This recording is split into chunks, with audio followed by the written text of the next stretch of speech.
그런 사역들의 모습들이 오늘 동영상에 보여진 그 모습들입니다. 맨 첫 번째는 어떤 그 미국 교수인데 앤드류 디코르트 교수는 이렇게 시카고 대학에서 크리스천 에틱스로 이제 PhD 받은, 그래가지고 박사학위 받자마자 에티오피아로 선교사로 가서 현지 자매님하고 결혼해가지고서 사역을 하는 그런 분인데, 저희 에티오피아 사역의 소식을 듣고서 기쁨으로 와서 이렇게 강의도 해주시고 그랬습니다.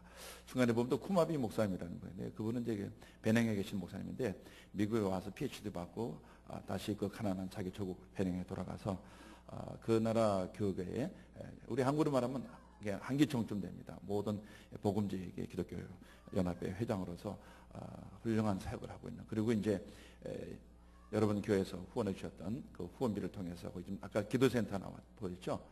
지금 한 2,000명 정도 들어가는 그런 센터가 이제 완공이 다 됐습니다. 그래서 제가 이번에 베냉 가서 방문을 하고 건축이 다 끝난 것을 보고 얼마나 기쁘고 감사한지, 이제 올해부터 이제 그곳에서 서브아프리카 목사님들을 모셔다 영성 훈련을 시키고, 또 베냉에 5,392개 빌리지에 교회 하나하나를 세우는 비전을 가지고서 교회 개척을 하면 사역자들을 필요한데 그 사역자들을 훈련하고 양육하는 그 센터로서의 쓰임받는 그 성전을 보면서 얼마나 감사하고 기쁜지, 거기에 여러분의 교회가 동참을 했고 후원을 했고 협력을 해 주셨습니다. 그래서 감사를 드리고, 또 거기 만교회, 현재 여러분 교회에서 아주 전액 다 후원했던 그런 교회입니다. 그래서 이제 완공이 다 돼서 올해 조금씩 가능하면 여러분 교회에서 좀 아프리카 좀 방문해서 여러분들이 기도하고 후원하고 협력했던 그 선교 현장에 가서 함께 목사님이 말씀도 전하고 우리 찬양도 하고 기도도 하고 교제하고 나누는 이런 현장에 좀 찾아오 주셨으면 감사를 드리겠습니다. 또 오후 세미나 시간에 좀 더 말씀을 나누기로 하고, 오늘 낮예배 시간이기 때문에 여러분 앞에 스크린에 보이는 그 설교의 제목의 내용이 험악한 세월을 사는 지혜입니다. 제 아내가 교회 가서 주일날 정말 부흥회식으로 설교하지 말고 주일 낮예배식으로 설교하라고 이렇게, 그래서 오늘 좀 그렇게 좀 차분하게 말씀 나눌까 합니다. 저도 이제 아직 나이가 그렇게 많은 나이는 아닌데만 인생을 쭉 살다 보고 또 목회를 쭉 하다 보니까 성도님들이 고생을 안 하시는 분보다도 고생을 하면서 삶을 사는 사람들이 거의 대부분인 것 같아요. 세상 사람들은 아유 팔자가 기고에 어떤 팔자가 참 폈어 이렇게 얘기를 하거든요. 우리 누구나 다 행복하게 건강하게 아무런 문제 없이 그냥 순풍에 돛달듯이 그런 인생을 살고 싶어 하고, 또 교회 와서 목사님께 축복기도 할 때도 그런 축복기도를 받아서 그냥 만사형통의 복을 받으며 살기를 원하는 것이 우리들의 본능인 것 같습니다. 그거 절대 잘못된 거 아니에요. 그런데 우리들의 소원대로 우리 인생의 삶이 그냥 만사형통 순풍에 돛달듯이 그렇게 인생을 살 수 있는 사람들이 과연 우리 주변에 몇 명이나 될 것이며, 하나님께서 성경에서 우리들에게 뭐라고 말씀하십니까? 시편 90편 10절에 보니까 인생의 연수가 70여 강건하면 80일째라도 그 연수의 자랑은 수고와 슬픔이라 그랬습니다. 미국에 이민 와가지고 살면서 참 꿈을 가지고 왔지만 미국 생활이 우리가 얼마나 힘듭니까?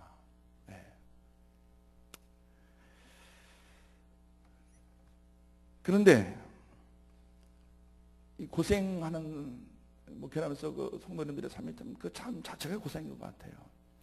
갈등이 있고 힘들고 마음 아프고 병 걸리고 재정적으로 놓지 않고 자식 속색이고 부부간의 갈등이 있고 이런 여러 가지 삶 속에서 참 많이 너무 힘들어 하거든요. 근데 저 여러분들은 예수를 믿는 신앙생활하는 사람들이란 말이에요. 그러면 좀 이런 삶 속에서 좀 멀리 행복하게 기쁘게 여유있게 건강하게 즐겁게 그 신앙의 인생을 좀 살아가면 좋겠는데, 교회를 다녀도 그런 삶이 우리들에게 녹록하게 허락되어 있는 게 아니란 말이에요. 많은 분들이 그런 생활 속에서 신앙으로 그걸 극복해 나가면서 잘 지혜롭게 헤쳐나가야 되는데 이게 잘 안 되는 거예요. 교회 와서는 막 뜨겁게 기도도 하고 찬양하고 예배하고 믿음 좋은 이런 교회 생활을 하는데 삶의 현장 가서는 남들에게 말을 하지 못할 만큼 갈등과 아픔과 어려움 속에서 부족함 속에서 생활하는 분들이 많이 있단 말이에요.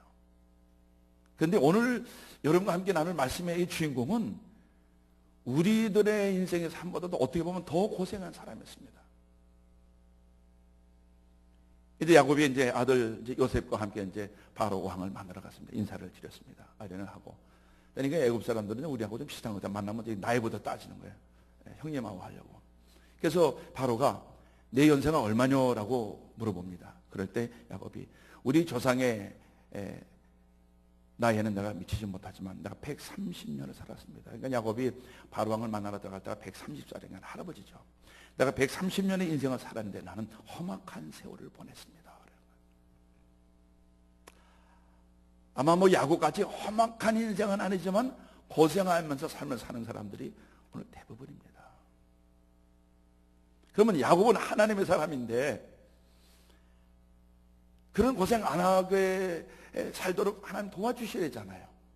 왜냐하면 말라기 1장 2절에 보니까 하나님 이렇게 선포하십니다. 내가 야곱은 사랑하고 에서는 미워했다라고 그랬어요. 말라기 1장 2절에 하나님 분명히 야곱을 사랑하셨다고 그랬어요. 하나님이 사랑하시는 야곱의 인생을 그러면 험악한 세월을 살지 않도록 그렇게 도와주시고 지켜주시고 인도해 주셔야 되잖아요. 부흥회하다 보면 성도님들께 이제 막 신령기도를 해주면요, 좋은 기도의 내용이 기도해 주는 목사님 입에서 나오기를 기대합니다. 예언 기도를 받고 신령 기도. 그런데 우리 삶이 그렇지가 않거든요. 막 기도를 하면 하나님은 사랑한다, 사랑하는 딸아 걱정 말아라, 나를 도와주리라 막 그러면 눈물을 흘리면서 기도받고 그러거든요. 하나님이 사랑하는 야곱인데 그 하나님께 사랑받는 야곱의 인생의 삶은 험악한 세월인 거야. 여기에 우리 모두가 갈등하고 고민하는 겁니다. 하나님께 나를 사랑하시고 함께 하시고 나를 도와주신다고 하면은 험악한 세월을 보내지 않아야 되는데 왜 내 가정, 내 삶을 이렇게 험악한, 그렇게 어렵고 고생하는 이런 인생의 삶을 사느냐. 그럴 때 이제 목사님이 자주 신방 오면 신방원 목사님의 그 말을 듣고 좀 위로를 하고 힘을 좀 얻기는 하죠. 우리가 신앙생활하면서 어느 때까지 목사님 신방 받으면서 우리 신앙 인생을 살아갈 거냐 그 말이죠. 하나님이 사랑하는 사람은 그 인생의 130년을 험악한 세월을 보냈다는 거예요.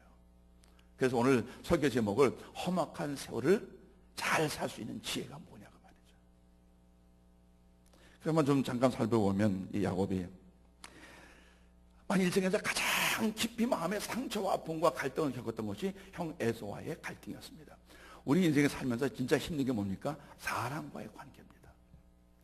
하니 뭐하니 그래서 그렇게 아기자기 사랑하면서 그래가지고 결혼해가지고 행복하게 살려고 결혼했는데 마치 싸우려고 결혼한 사람 같은 그런 부부들이 많잖아요. 귀여워, 아니요.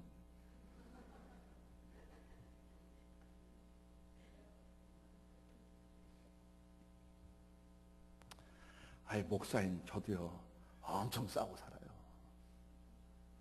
웃든지 아멘 좀 하시든지. 뭐 목사라고 경건하게 좀 변화산 올라가서 뭐 우리 부부는 뭐 싸우지 않고 뭐 그냥 사모도 신령하고 경건해서 안 싸우고 안 해요.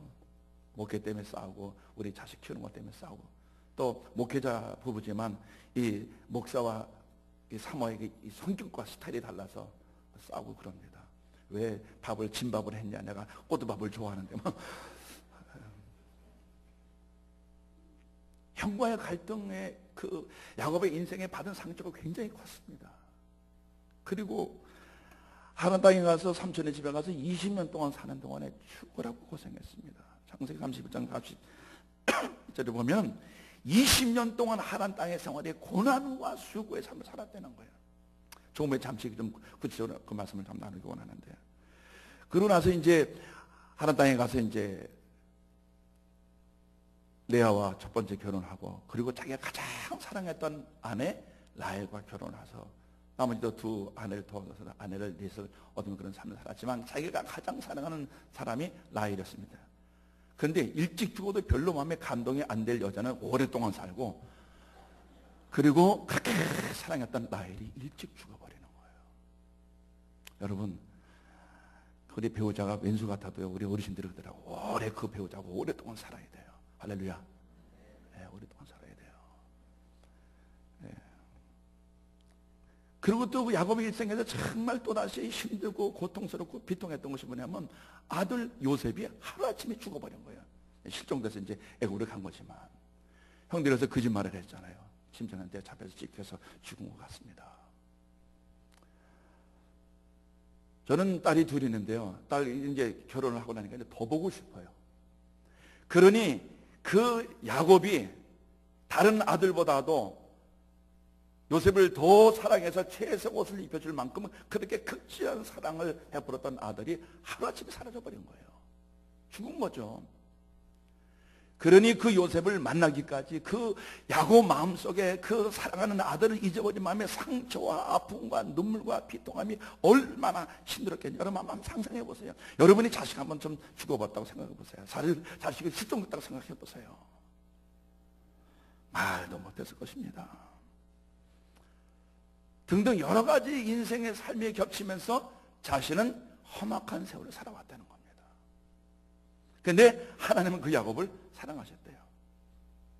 근데 야곱이 나는 비록 험악한 세월을 살았지만은 난 지금까지 이렇게 강건하게 하나님 은혜 가운데 잘 살 수 있었던 비결이 있음을 우리들에게 보여주고 있는 내용이 창세기 28장에 나오는 거예요. 형을 피해서 지금 야곱이 삼촌 라반의 집으로 가다가 중간에 브에셀의 광야에서 잠을 자다가 그날 밤에 하나님을 만납니다. 잠자고 있는 야곱에게 하나님 찾아오셔서 하늘 문을 여시고서 그 야곱에게 찾아오셔서 야곱아 나는 너의 조부 아브라함이 하나님의 내 아비 이삭의 하나님이라 너 눈땅을 내가 너와 내 자손에게 주리 내 자손이 동서남북에 편만할지며 내가 너와 함께 할지니 땅의 모든 족속이 너와 내 자손을 통해서 복받는 이런 사람이 되라 라고 말씀하셨어요. 야곱이 험악한 인생의 삶을 살면서 가장 다행스럽고 가장 감격스럽고 그리고 일생 동안 잊어버릴 수 없었던 것이 뭐냐면 그날 밤 브에스바 광야에서 하나님을 만났던 것입니다. 하늘문이 열렸던 것입니다. 하나님의 음성을 들었던 것입니다. 그러면서 하나님께서 그 밤에 그 야곱에게 주셨던 가장 큰 축복이 무엇인가니 내가 너와 함께하리라. 내가 너와 함께하리라. 하나님이 함께했던 그 야곱은 인생의 삶 속에서 험악한 세월을 살아도 하나님이 함께 하셨기 때문에 헤쳐나갈 수 있었고 극복해 나갈 수 있었고 지혜롭게 이런저런 것을 선택하면서 오늘까지 살아올 수가 있었다는 것입니다. 우리 인생의 삶이 험악한 세월을 사느냐 안 사느냐가 중요한 것이 아니라 하나님이 나와 함께 하느냐 하지 아니하느냐 이것이 가장 중요한 거예요. 이것이 신앙생활하는 겁니다. 우리 한국교회도 그렇고 이제 한국교회가 미국교회 영향을 받아가지고 번영신학, 예수 믿으면 잘 된다, 뭐 주고받는다. 미국 교계도 그 프로스페리티 메시지에 참 좋은 메시지긴 합니다만 신학적으로 또 목회적으로 이제 많은 비판을 받고 이제 아프리카 교회 가요. 제가 이제 아프리카를 다니면서 집회를 하고 이제 목회 세미나를 하다가 그게 깨달아요. 아프리카 교회 목사들, 그 가난한 사람 그 아프리카 영혼들에게 예수 믿으면 복 받는다, 잘 된다. 막 찬양을 은혜롭게 부르면요, 막 성도들 와서 찬양 부르는 사람 손에 막 돈 주고 그래요. 막 제가 은혜롭게 막 말씀 전하잖아요. 그러면 막 성도 막 나와가지고서 뭐 제 양복에다 와서 막 돈 꼽아주고 그래요. 이번에 안상희 목사님하고 전도사님들이 가서 그냥 깜짝 놀랐어요.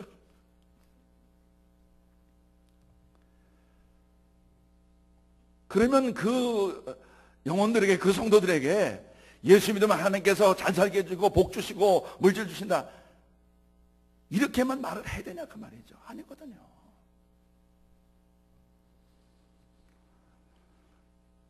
험악한 세월을 살았지만은 그 야곱에게는 너무너무 다행스럽고 너무 기쁘고 너무 감사했던 것은 하나님이 자신 야곱과 함께한테 그 약속을 받았다는 것입니다.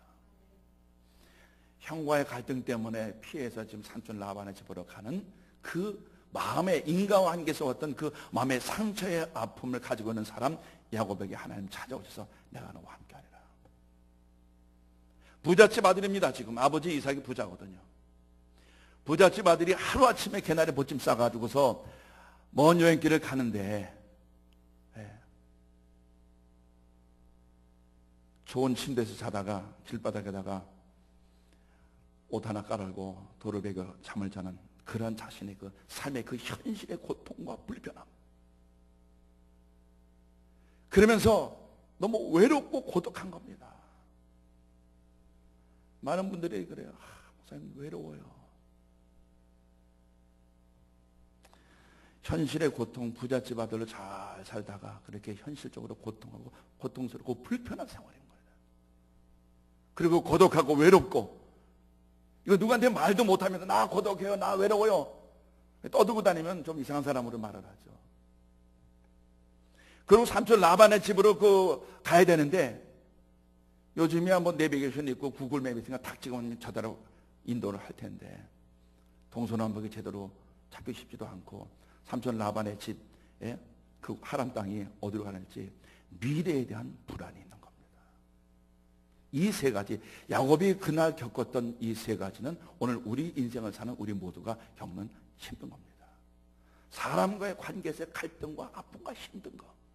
혼자 살면 외롭지만 뱃속은 편합니다.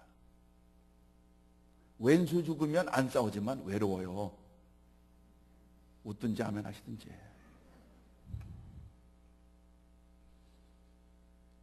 지금 힘들다는 겁니다. 지금 넉넉하지 못하다는 거, 지금 부족하다는 겁니다. 내일이 100%, 미래가 100% 보장이 된다면 오늘 고생하고 오늘 힘들고 오늘 외롭고 오늘 눈물 나도 내일 미래가 100% 보장된다면 잘 헤쳐나가는데, 지금 고생해도 내일 100%가 보장되지 않은 삶이기 때문에 우리는 늘 불안하고 힘들게 사는 거예요. 그리고 자신감 없게 살아가는 거예요. 그러한 현실 속에 있는 그 야곱에게 찾아오셔서 하나님이 야곱에게 가장 최고의 것을 축복해 주시는 것이 뭐냐면, 내가 너와 함께하리라는 것입니다. 오늘 우리가 교회 다니면서 신앙생활하는 우리가 가장 필요한 것이 뭐냐면, 하나님이 나와 함께하는 것입니다. 하나님이 나와 함께하는 것. 그럼 여러분에게 질문하고 싶어요. 좀 아멘 하셨는데, 그러면 하나님이 나와 함께하는 것을 무엇으로 확인할 수가 있냐 그 말이에요. 하나님이 나와 함께하는 것을 무엇으로 우리가 확인할 수 있을까요? 누구는 기도 많이 하고 신령해서 기도만 하면 막 환상에 보여서 하나님이 함께한다는 걸 다 본다는데, 뭐 그런 사람이 몇 사람이나 되겠어요. 하나님이 함께하시는 증거로 우리 마음속에 주시는 하나님의 역사가 뭐냐면 영감입니다. 영감. 그래서 교육과 훈련에서 얻어지지 않냐는 성령 하나님이 우리들에게 주시는 그 영감, 인스피레이션. 영감이 있는 사람들 마음속에 늘 하나님께서 깨닫게 해주시는 거예요. 깨닫게. 이거였군요. 영감과 깨달음, 이어서 우리에게 주시는 하나님이 함께 하시는 증거가 뭐냐면 확신이 오는 거예요. 확신, 감동. 영감과 깨달음과 그리고 감동이 오고, 찬양 부르고 예배 드리고 설교될 때 은혜가 되고 깨달음이 오니까, 감동이 오니까 아멘을 하잖아요.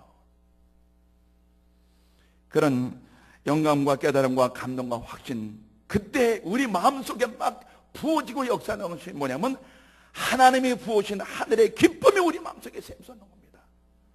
기쁨이 샘솟는 거야.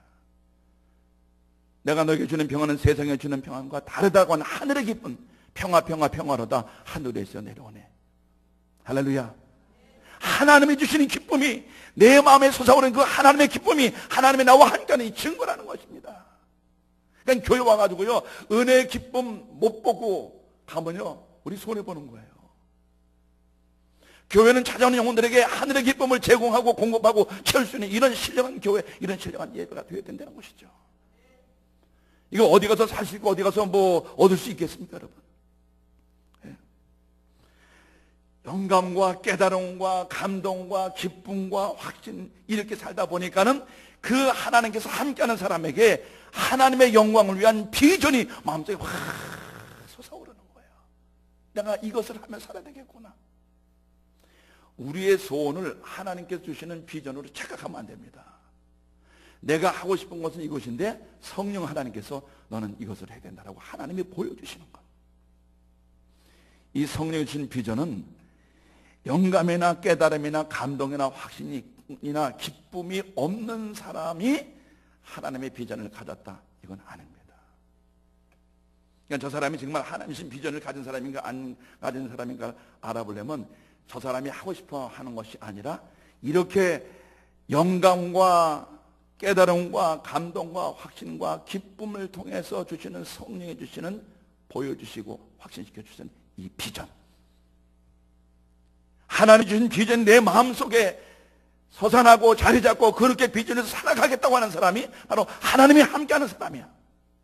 그런데 삶의 현장 가니까 어렵고 힘들어. 뭐 험악한 세월까지는 아니지만 힘들게 생활하는 거야.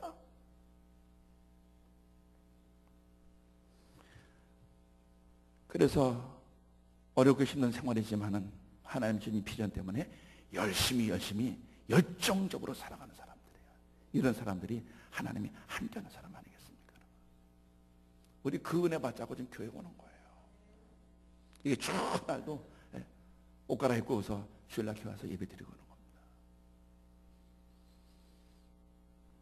험악한 세월에서 면제될 그런 기대를 우리는 버려야 돼요. 우리 인생의 삶이 형통이냐 험악한 세월이냐 이건 그다지 중요하지 않아요. 우리 교회 나오기 전에 토종 비결 많이 받잖아요. 예? 뭐 입춘 대길 이거 다 옛날에 우리 예수 믿기 전에 교회 나오기 전에 그런 거 다 좋아했잖아요. 춘삼월이면 대문에다 입춘 대길 써놓고.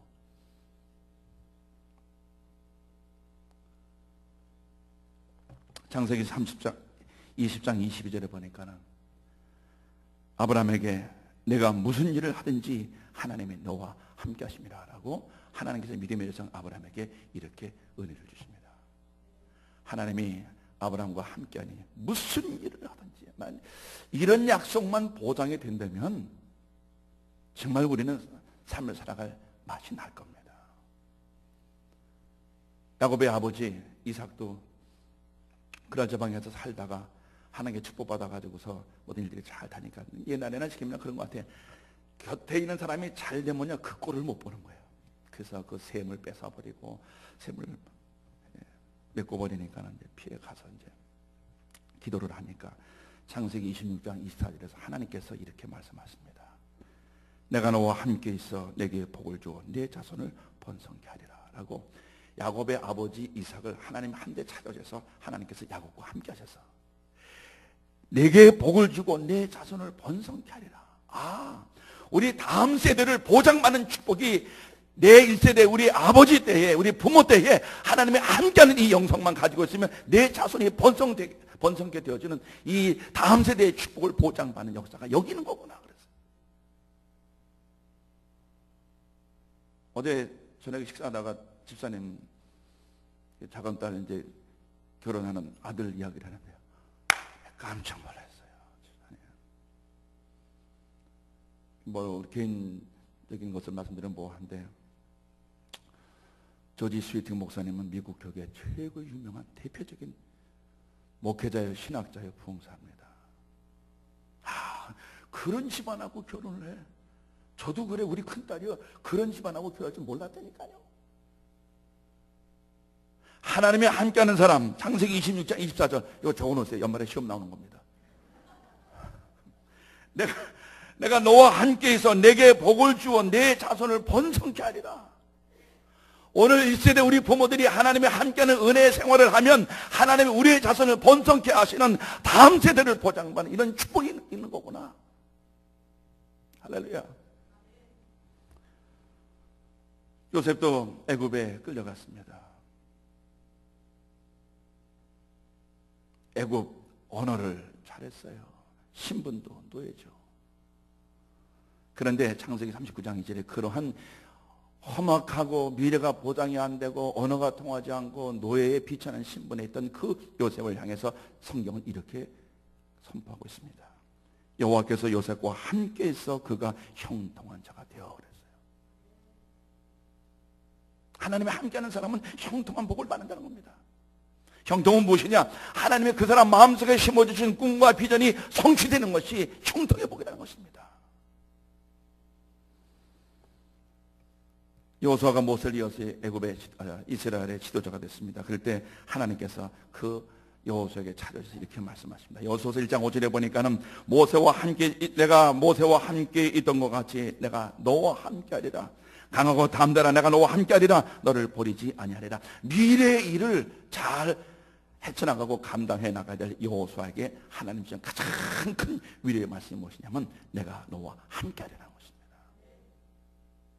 저 여러분들이 미래의 일을 감당해 나갈 때 우리의 하나님 주시는 그런 소원과 꿈과 비전을 성취해 나가는 그러한 미래의 것을 바라보며 나가는 우리 모두에게 필요한 가장 핵심적인 것이 뭐냐면 하나님이 함께하는 사람.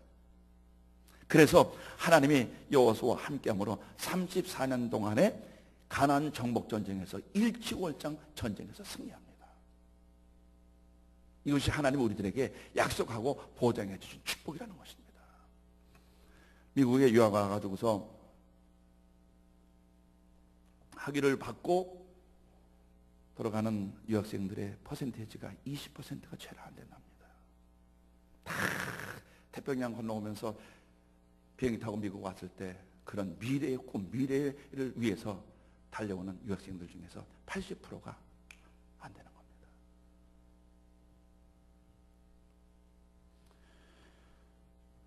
다윗은 하나님께 사랑받는 자고 내 마음에 합한 자라고 했던 그런 다윗은 인생의 삶이 평안한 삶이 아니었습니다.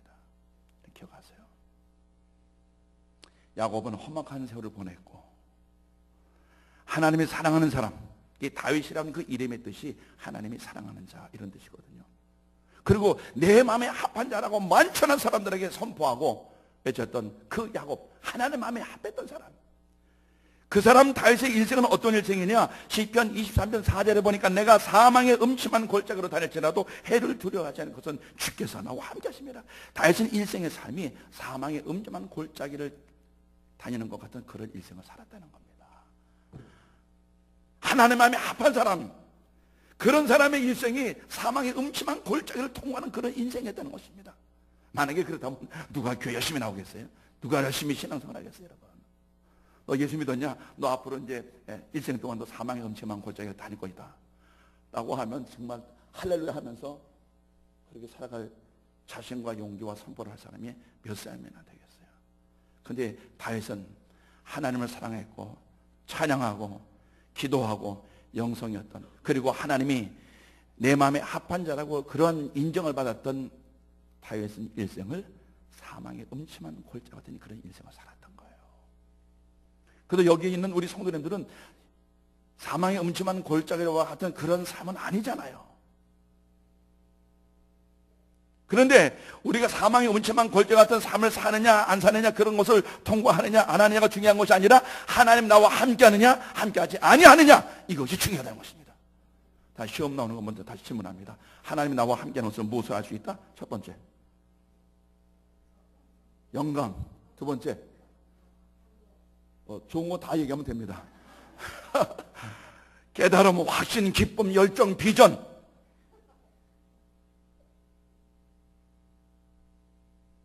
이런 것을 가지고 있는 성도들이 영적인 사람인 거예요. 이런 사람들이 성령 충만한 사람이고 이런 사람들이 은혜로운 사람들 아니겠습니까, 여러분?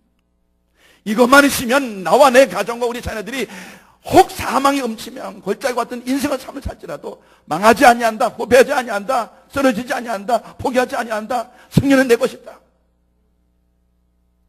아멘을 기대하고 했는데 다시 할게요. 승리는 내 것이다.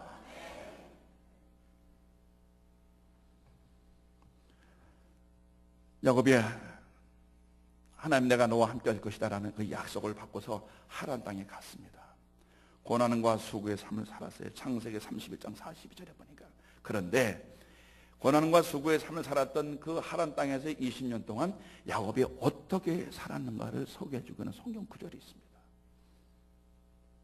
창세기 31장 42절에 보니까 내가 이 20년의 외삼촌과 함께 하였거니와 외삼촌의 암양들이나 암염소들이 낙태하지 아니하였고, 와서 이제 생활을 하니까 삼촌 라반이 야곱에게 너 공짜로 먹을 수 없으니까 내 양, 내 염소들을 네가 맡아 잘 키워라 그랬어요. 그런데 우리가 주목해야 될 내용이 여기 있습니다. 외삼촌의 암양들이나 암염소들, 삼촌이 자기에게 잘 양육하라고 주었던 양과 염소들, 그 암컷들이, 어미 암컷들이 한 마리도 새끼들을 낙태하지 않았다는 것입니다. 이게 뭡니까? 야곱은 자신에게 맡겨진 일에 대해서 성실하게 살았다는 거예요. 교회를 다니는 사람들이 게으르고 성실하지 않고 어떤 특별 부흥성회 때 머리 집어넣고 안식일도 받아서 축복받는다? 그럴 수가 없습니다. 자신에게 맡겨진 일에 성실해야 돼요. 양, 염소 새끼를 뵌 그 어미가 한 마리도 낙태하지 않았다는 것입니다. 그런데 삶은 어떤 삶이었어요? 고난과 수고의 삶인데 자신에게 맡겨진 일에는 성실하게 살았던 사람이에요. 우리 교회 다니는 사람들이 삶의 현장에서 이렇게 살아야 됩니다. 성실하게.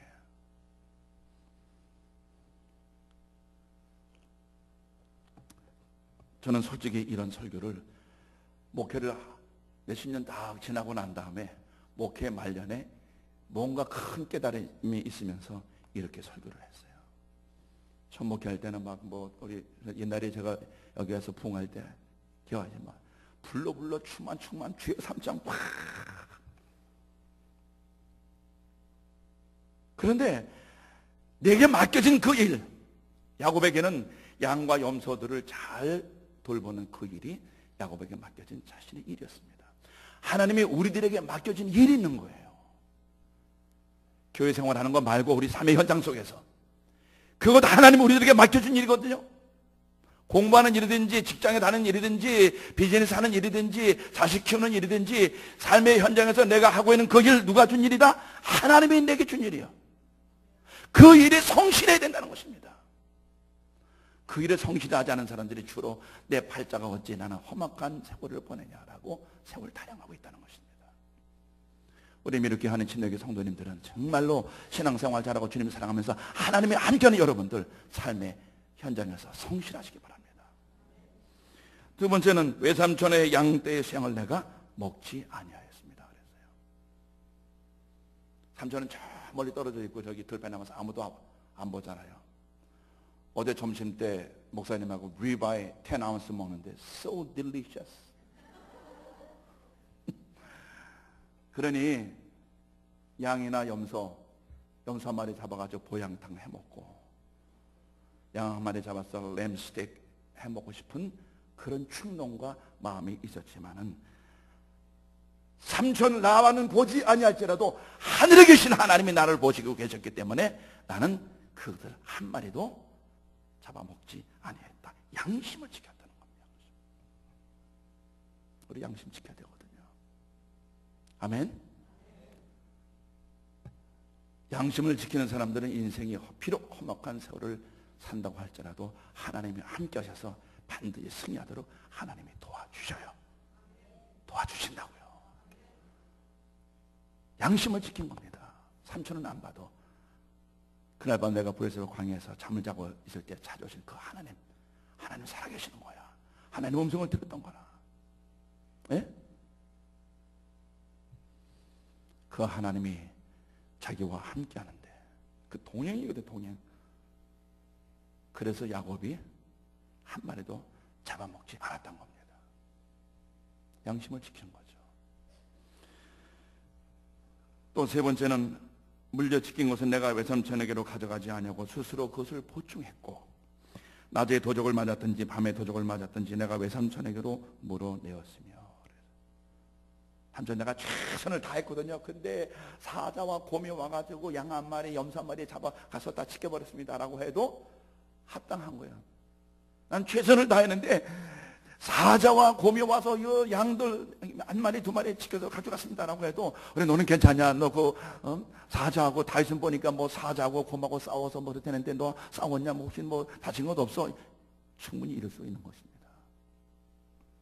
그렇지만 찢겨진 걸 가져가지 않고 잊어버렸다라고 합리화하나 변명하지 않고 그것을 다 채우는 겁니다.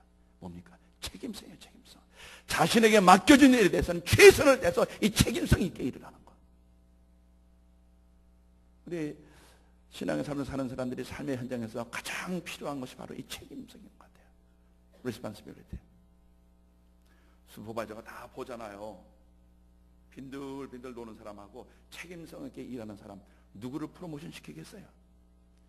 회사가 좀 넉넉지 못해서 파이어 시키거나 레이업 시킬 때 누구 먼저 레이업 시키겠어요? 최선을 다한 사람은 파이어 안 시키고 레이업 안 시킵니다. 최선을 다해야 돼요.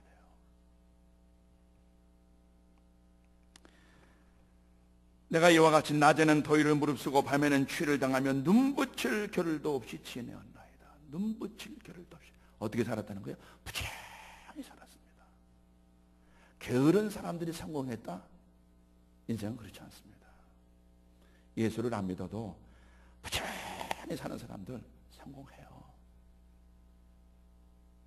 우리 교회 다니고 예수 믿는 사람들은 세상 사람보다 더 부지런해야 된다고 봅니다. 저는. 더 부지런해요.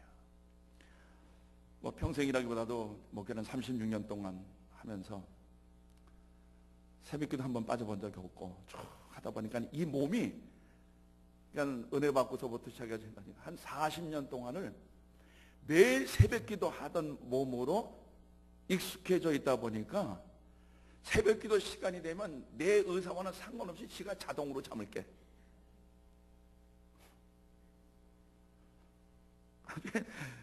새벽 1시 따뜻히 잤잖아요, 목사님. 근데 새벽 4시 좀 되니까 탁 잠이 또 깨는 거야. 좀 자지. 부지런하게. 오늘 저는 4가지 말씀드렸어요. 성실, 양심 지키는 것, 책임성 있고, 그리고 부지런한. 하나님이 함께하는 사람은 내가 신령합니다, 은혜를 받았습니다, 성령의 임재가 옵니다, 불이 옵니다, 능력이 많습니다, 은사를 받았습니다, 이것을만 자랑하고 선포할 것이 아니라 하나님이 나와 함께하는 사람은 나는 이렇게 삽니다라고 보여주는 것이 바로 이 4가지라는 것입니다. 성실과 양심과 책임과 부지런함, 이것이 하나님이 함께하는 그리스도인들이 삶의 현장에서 살아갈 때 보여줘야 될 모습이라고 성경 우리들에게 말씀하고 있는 거예요. 자, 이렇게 성실하게 양심을 지키며 책임감 있게 부지런히 살았더니 하나님이 창세기 31장 1절에 보니까 저와 난 좀 뺍시다. 우리 목사님들은 여러분들이 그렇게 소원하는 부자가 되는 거예요. 부자가 거부가 됐어요. 이렇게 살았던 야곱은 창세기 31장 1절에 그 야곱이 거부가 되었다고 그랬어요. 학업도 그렇고 비즈니스도 그렇고 직장생활도 그렇고 우리 인생의 삶에 우리가 이렇게만 산다면 성실과 양심과 책임과 부지런한 이런 삶을 살았다고 하면 하나님과 함께하는 사람은 하나님이 때가 되면 그 사람을 거부되도록 축복해 주실 줄 믿습니다. 왜 5분의 2 되는 분들은 아멘 안 하십니까? 할렐루야. 목사님들이 목회하면서 이게 성도님들이 부자가 되는 거 보면 너무 기쁜 거예요. 이렇게 보면 성도님들은 막 이제 고생하는 분 계시고 열심히 잘 살아가려고 하는 분이 계시고 양심 지키면서 책임지게 열심히 살아가는 사람이 있고 어떤 분은 벌써 그걸 다 통과해가지고 거부가 된 사람도 있고 여러 유형의 성도님들이 다 이렇게 보입니다. 저도 그렇고 우리 목사님도 그렇고 모두가 다 여러분들이 이 땅에 사는 동안에 축복되는 간증으로서 물론 거부가 또 하나님의 축복의 전부인 것은 아니지만 이왕이면 아닌 것보다 긴 게 좋잖아요.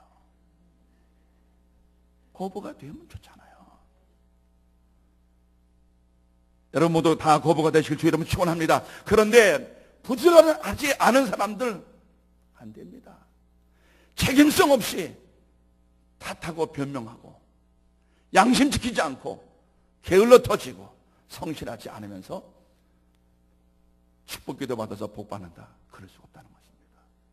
축복기도 받을 때 감동과 눈물은 쏟아질지 모르겠지만 3년, 5년, 7년, 10년 후에 내 삶은 어제나 오늘이나 생활이 비슷한 거예요. 야곱은 20년 만에 거부가 된 사람이에요. 하나님 만나고 하나님과 함께하는 그 은혜의 기름 부심이 있고 난 다음에. 할렐루야. 여러분 잘 사시기 바랍니다. 넉넉하게 사시고요. 건강하게 그리고 행복하게 그리고 풍성하게 사세요.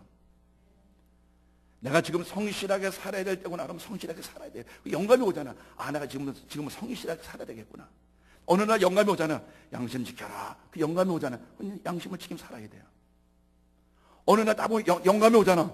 책임성 지켜라. 뭐 그렇게 살아야 되잖아요. 예? 아니 영감이 있다고 젊은 사람이 아니라 늙은 사람이 영감. 웃지도 않아요. 영감이 오잖아요. 징 하면서 책임감 있게 살아라. 양심 지키며 살아라. 영감이 오잖아요. 부지런히 살아야 된다. 게으름 피면 안 된다. 그런 영감에 따라서 우리는 성실하게 양심을 지키며 책임감 있게 부지런하게 살면 어느 날부터 나의 삶에 넉넉한 행복한 삶이 우리 삶의 현장에 우리에게 찾아오는 것을 우리가 느끼게 됩니다. 이것이 바로 간증 있는 삶인 거예요. 할렐루야. 험악한 세월을 사는 지혜가 무엇입니까? 하나님이 함께하는 이 은혜 받는 것이 험악한 세월을 살 수 있는 우리 신앙인의 지혜라는 것입니다.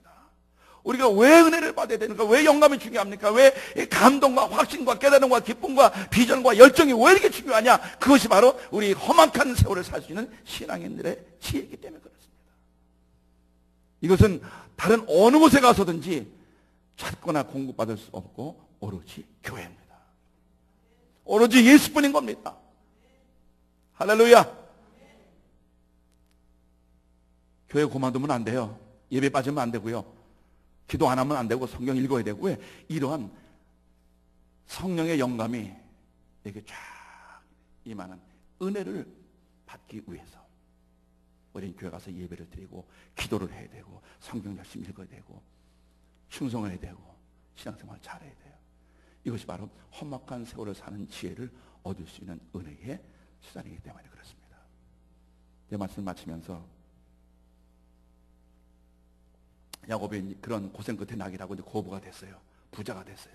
거부가 되는 그날부터 마귀는 그 사람을 거부합니다. 이게 또 어렵군요. 거부가 된 사람은 그날부터 마귀도 그 사람을 거부해요. 왜? 당신은 하나님께 축복받은 사람. 당신은 하나님께 인정받은 사람. 할렐루야. 그러면 야곱이 하나님 앞에 거부가 된 축복을 받고 난 다음에 하나님 감사합니다 라고 그렇게만 살았을까요? 오늘 설교의 진짜 결론을 지금부터 여러분 들으시기 바랍니다. 고난 고속의 삶을 살았지만은 그 야곱은 하나님께 거부가 된 축복을 받았습니다. 그런데 그 야곱이 브에세바 광야에서 그날 밤에 찾아오셔서 야곱 자기에게 말씀하시고 선포했던 그 말씀을 전혀 잊어버릴 수가 없는 거야. 어떤 말씀인고 하니 야곱아 너 누운 땅을 내가 너와 내 자손에게 줄 것이니 땅의 모든 족속이 너와 내 자손을 통해서 복을 받기를 원한다. 하나님께서 야곱과 자기의 자녀에게 주었던 땅의 모든 족속을 축복하는 이 사명입니다. 야곱은 자신의 일생의 사명 목표가 거부가 아니라 그래서 인생의 방편일 뿐이지 그날 밤 하나님께서 자신에게 찾아오셔서 명령하고 선포하시고 주셨던 사명 일생을 너는 이것을 위해 살아야 된다. 무엇을 위해서? 땅의 모든 족속을 축복하는 사람이더라. 너와 내 자녀들은 땅의 모든 족속을 축복하는 사람이더라. 이렇게 하는 게 우리 모든 성도님들이 정말 땅의 모든 족속을 축복하는 성도, 축복하는 자녀들. 할렐루야. 이것이 저와 여러분들의 삶의 목표고 이것이 삶의 사명이라는 것입니다. 거부가 되는 것이 우리 그리스도인들의 신앙의 궁극적인 목적은 아닙니다. 그것은 방편일 뿐입니다.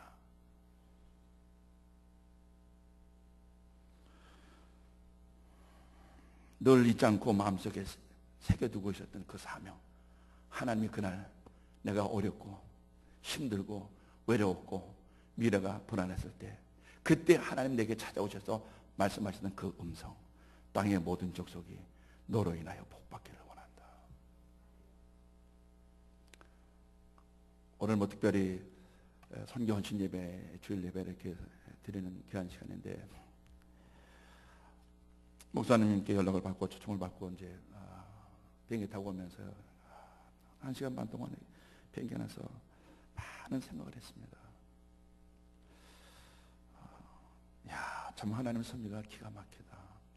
이래서 목사님이 미륵기 교회에서 목회를 할지도 몰랐고 또 미륵기 교회가 이렇게 부흥이 되고 성장해서 정말 좋은 교회입니다. 입에 침 바르고 말합니다. 정말로 좋은 교회입니다.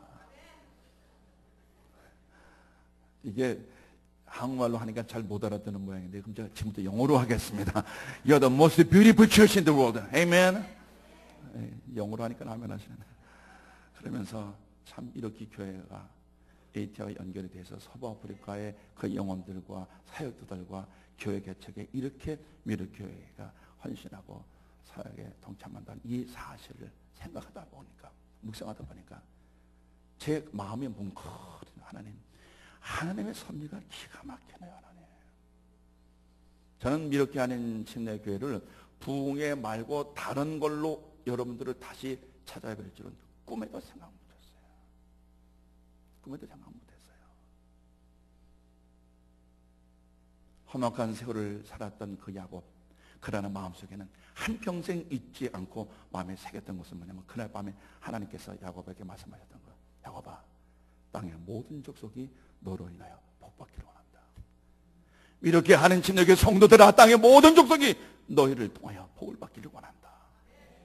이걸 탁 줄여서 한 단어로 선교 아닙니까? 저는요 더위를 무척 타는 사람이라 하여튼 더위가 너무너무 싫습니다. 뭐 38도 39도인데 휴미디 인덱스 가면요 체감 온도는 한 42도 섭씨로, 그러니까 뭐 한 105도 107도 이렇게 되는 것 같아요. 같이 갔던 안상의 목사님은 입신 직전이야. 같이 갔던 당교성교팀 3명인데 목사님 올해만 오고 내년에는 내가 생각해 볼게요. 네. 그런데 깔끔한 거 좋아하고 불편한 거 싫어하는 저, 그리고 땀나고 더운 거 아주 싫어하고 힘들어요. 체질적으로 더운 걸 못 견딥니다. 하나님이 제일 불편하고 제일 더운 데 가서, 근데 하나님이 꼭 그렇게 너 더우니까 가서 좀 고생하면서 가라 그게 아니라 서바볼가를 방문해서 하나님께서 보여주신 겁니다. 이건 네가 해라. 이건 네가 해야 된다.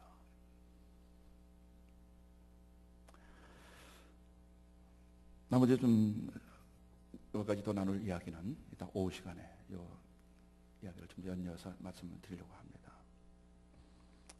야곱이 이제 20년 지나서 이제 거부가 되어서 고향 가나안 땅으로 간다 그러니까 라반이 쫓아와서 가지 마오, 가지 마오, 발 두고 가지 마오 그랬어요. 왜 그런 줄 아세요? 라반이 계산이 굉장히 빠른 사람입니다.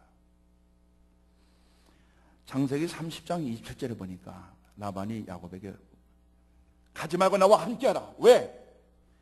라반이 그에게 이르되 여호와께서 너로 인하여 내게 복 주신 줄을 내가 깨달았노니 내가 나를 사랑스럽게 여기거든 가지 말고 나와 함께 살아라.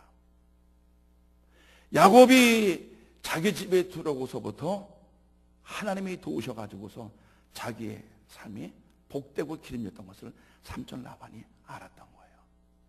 하나님께서 너로 인하여 내게 복 주신 줄을 내가 알아요. 이게 복의 근원입니다. 여러분으로 인하여 여러분의 지금 일하고 있는 그 직장이, 여러분 때문에 그 직장이 잘 돼.